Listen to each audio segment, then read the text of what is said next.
खुदावन यीशु में सबको सलाम। प्रिय भाई बहनों, आज जो मैं आपको बताऊंगा ये वही मसीही समझ सकता है जिसने प्रभु के आगे कहा होगा कि प्रभु मेरी आत्मिक आंखों को खोल ताकि मैं वो सब देख सकूं जो मुझे नहीं दिखता। Thank you Jesus. आज मैं आपको अपनी पूरी दास्तां बताऊंगा। कल रात जब मैं इबादत के लिए परमेश्वर के घर में गया तो मैं लेट था, लेकिन जब मैं पहुंचा वहाँ पे प्रीच चल रहा था तो सामने जो प्रचारक खड़े थे उन्होंने एक चीज़ बताई कि परमेश्वर से मांगो कि परमेश्वर मेरी आत्मिक आंखों को खोल, मुझे चला जैसे तू चलाना चाहता है। तो सब लोग ये परमेश्वर से मांग रहे थे, मैं भी इसी प्रार्थना को करता जा रहा था। और मैं उन लोगों को जरूर बताना चाहता हूँ जिनको ये डाउट होता है कि आज हमारे फादर साहब चर्च में नहीं आए तो हमारा बैठना ठीक नहीं है। आप बहुत बड़े डाउट में हो, तो मैं आपका डाउट निकालना चाहता हूँ। ऐसा ना सोचें कि अगर आप फादर साहब नहीं आए तो आप वचन को नहीं सुनेंगे। नहीं, जो मसा हमारे फादर साहब के ऊपर है, आत्मिक पिता के ऊपर है, वो मसा 24 घंटे उसके भवन में मौजूद रहता है। इसलिए मैंने देखा, मैं चर्च के अंदर पहली जो लाइन थी चेयर की उसको छोड़ के दूसरी लाइन में मैं बैठा हुआ था, और मैंने जब नज़र मारी मैंने देखा कई लोग कैंटीन के पास खड़े चाय पी रहे हैं, कुछ बातों में लगे हैं, कुछ फ़ोन देख रहे हैं।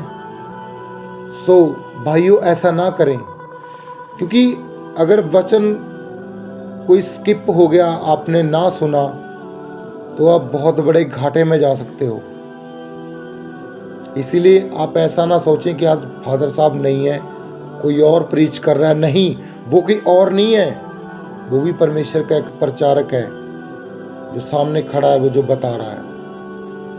क्योंकि हमारे जो फादर साहब हैं वही मसा हर बंदे के ऊपर काम करता है जो परमेश्वर के भवन में वचन को बता रहा है, समझा रहा है। तो हमारा काम है कि जब भी वचन का टाइम आए सब कामों को छोड़ के वहाँ बैठ जाना।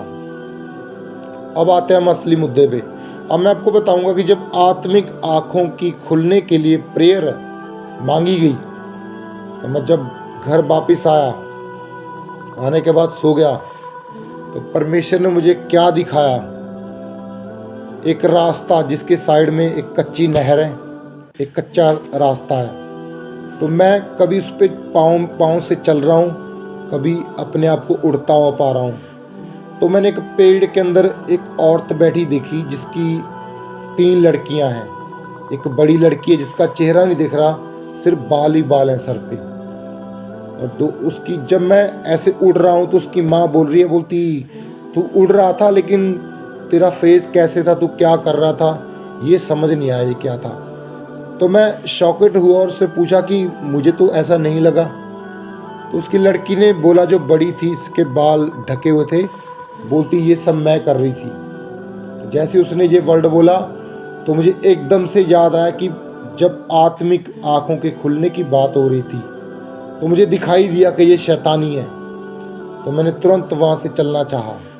और फिर जब मैं घूम के उसी रास्ते पर वापस आया तब मैंने एक छोटा सा झुंड देखा जिसमें हल्का फुल्का सा दिखाई दे रहा था, धुंधला सा, कि 4-5 लोग खड़े हैं लेकिन उनके अंदर से काला धुआं निकल रहा है। और मेरे देखते देखते वो 4-5 लोग आगे सरक गए। फिर एक छोटे साइज जैसे एक बच्चा होता है, एक ऐसे बच्चे के साइज का कोई चलते हुए जा रहा है, उसके अंदर से भी काला धुआं निकल रहा है। और ये क्या कर रही हैं, सभी चीज़ें ये देख रही हैं कि रास्ते पे कौन आ रहा है कौन जा रहा है। ये वही थी जिसके बारे में परमेश्वर के वचन में लिखा हुआ है। मैं आपको पढ़ के बताता हूँ। इफिसियों 6 उसकी 12 आयत क्योंकि हमारा मल्ल युद्ध लहू और मांस से नहीं, परंतु प्रधानों से और अधिकारियों से और इस संसार के हाकिमों से है, और उस दुष्ट की आत्मिक सेनाओं से है जो आकाश में है। परमेश्वर यहाँ पे स्पष्ट रीति के साथ कहते हैं कि हमारा जो युद्ध है, हमारी जो लड़ाई है, इंसानों के साथ नहीं है, बल्कि आत्मिक लड़ाई है, जो हमें प्रार्थना करके आत्मा में जाके लड़नी होगी।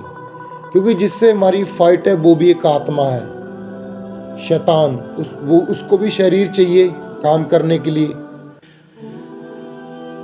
तो हमारी फाइट आत्मा से है, जो दुष्ट आत्माएं हैं। तो वही दुष्ट आत्माएं मैंने बहुत सी देखी रास्तों में खड़ी हुई। फिर कई बार आपने परमेश्वर के भवन में देखा होगा कि किसी में गले का पट्टा लगा है, कोई बोलता है पीठ का दर्द कोई लेके आया है, और लेकिन जब हम आम इंसान उसके पीठ को देखता है तो कुछ दिखाई नहीं देता। लेकिन जब आत्मिक आंखें खुलती हैं तो मैंने रात को ये देखा कि एक औरत दर्द से परेशान है, पीठ का दर्द। उसकी पीठ पे तरह तरह के हाथ हैं, सिर्फ हाथ और कुछ नहीं है। एक हाथ ऐसे लेफ्ट साइड लगा हुआ है, एक राइट साइड, एक नीचे को। उन 3 हाथों ने उस जगह को दबा रखा है और कंटिन्यू वो दर्द से पीड़ित है। और जब वो किसी परमेश्वर के अभिषिक्त दास के सामने जाती है तो उसकी आत्मिक आंखों से वो देखता है, परमेश्वर का दास अपनी आत्मिक आंखों से देखता है कि वो हाथ उसकी बॉडी पे हैं। तो वो हॉली गोस्ट फायर को रिलीज करता है। उस फायर से वो हाथ जैसे ही हट जाते हैं तो वो पट्टा उतार देता है, और वो जो रोग लेके आता है अच्छा भला अपने आप को महसूस करता है और ठीक हो जाता है।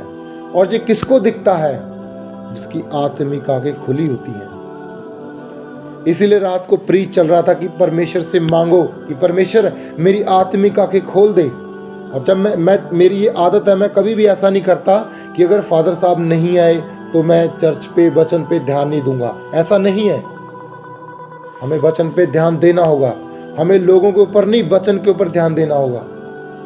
लेकिन मैं उन लोगों से ये बोलना चाहता हूं कि जो कैंटीन में खड़े रहते हैं या इधर उधर बातों में लगे रहते हैं, ऐसा ना करें। वचन को सुने। हो सकता है जरूरी वचन हो, आपके लिए हो, और आप उसे मिस कर दें और बहुत बड़े घाटे में जा सकते हो। इसलिए आगे से ऐसा ना करें। क्योंकि अगर हम किसी को बोलते हैं कि भाई वचन चल रहा है बैठ जा, तो वो गुस्सा करता है। इसलिए जो आपकी जिम्मेदारी है, पर्सनली जिम्मेदारी है कि जब वचन स्टार्ट होता है आपको बैठना है, उसे सुनना है और मानना है। आमीन।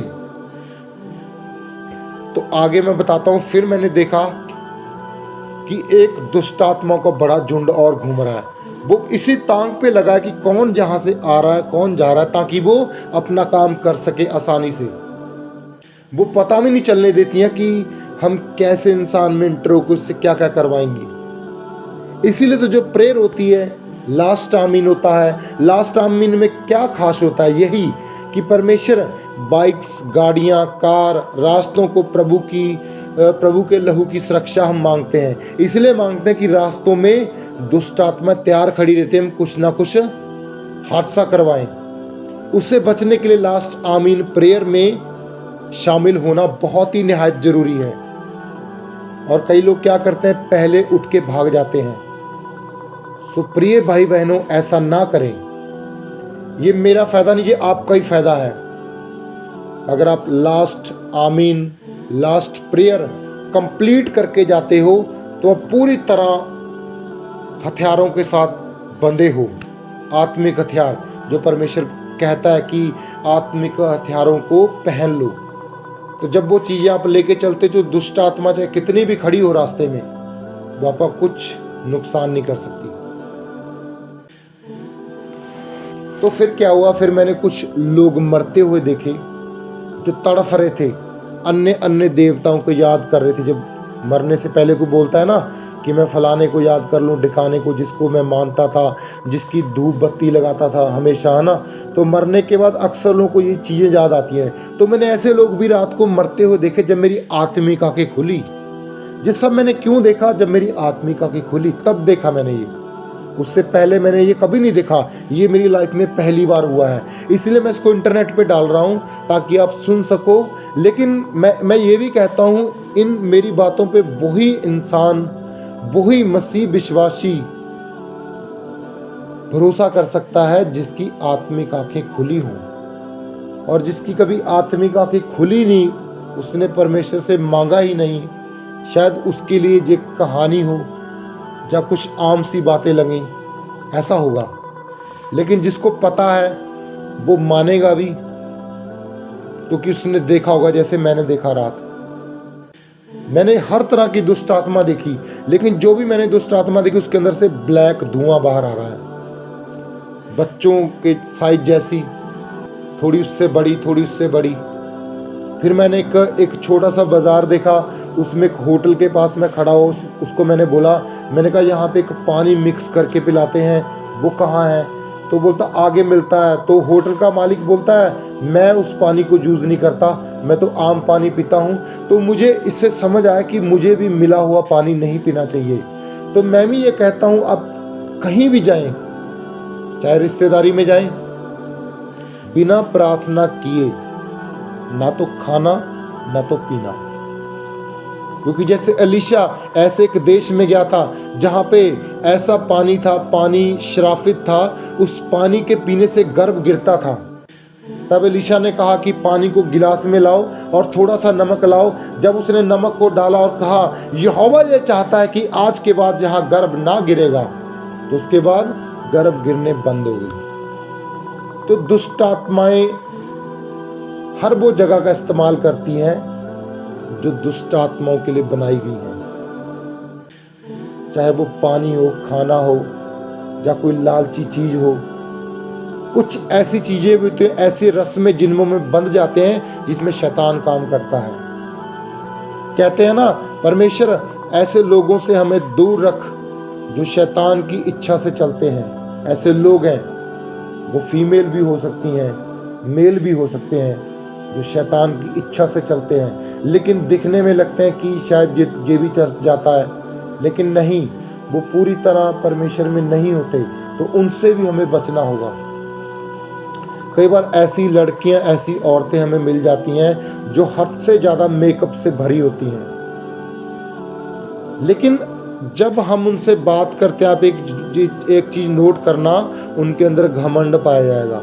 और जब आपको घमंड जैसी बात महसूस हो तब वहाँ से चुपचाप निकल जाना, क्योंकि वो लोग परमेश्वर के साथ नहीं, शैतान के साथ ताल्लुक रखने वाले हैं। क्योंकि परमेश्वर ने क्या कहा, जो अपने शरीर पे ध्यान देगा वह उसे खोएगा, जो अपने शरीर पे ध्यान नहीं देगा वह उसे पाएगा। बहुत लोग हैं जो अपने शरीर पे ध्यान देते हैं, अपने चेहरे को बार बार देखते हैं, कहीं पे कोई दाग धब्बा तो नहीं आ गया। ये शैतानी है पूरी तरह से। और ऐसे लोग जो ज़्यादा फिट कपड़े पहन के आते हैं, मैं फिट कपड़े या सजने के खिलाफ ना तो मैं हूँ ना तो परमेश्वर है, लेकिन बात ये है अपने आप को इस तरह से सजाना संवारना कि लोग मेरी तरफ आकर्षित हों, मुझे देखें और बातें उठें और लोग मुझसे बात करने के लिए उत्सुक हों। बात ये है, अगर आप समझ सकते हो तो, अगर आप नहीं समझ सकते तो ये आपकी प्रॉब्लम है, लेकिन अगर आप कोशिश करो तो समझ सकते हो।